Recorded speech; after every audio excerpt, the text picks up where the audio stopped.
الحمدللہ آج جموں کشمیر جوائنٹ عوامی ایکشن کمیٹی کی جو تحریک جس کو تقریباً 1 سال کا عرصہ ہوا اور جس میں آزاد کشمیر بھر کی عوام نے بغیر کسی تفریق کے، کسی تعصب کے، کسی سیاسی نظریے کے، صرف اور صرف ایک غریب کے نظریے کو لے کے چلی آگے، سستا آٹا سستی بجلی. اور الحمدللہ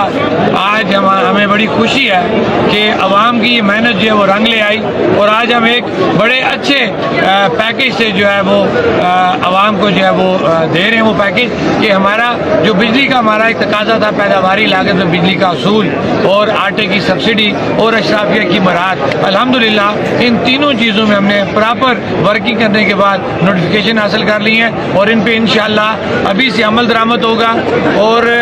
میں یہ امید کروں گا جس طرح آزاد کشمیر کی عوام اکٹھی ہوئی ہے، ایک دوسرے پہ اعتماد کیا ہے، یہ اعتماد قائم رہے گا اور انشاءاللہ آنے والے وقتوں میں اگر کبھی ہمیں کوئی پریشانی ہوئی تو ہم اکٹھے ہوں گے اور ایک ساتھ ہوں گے.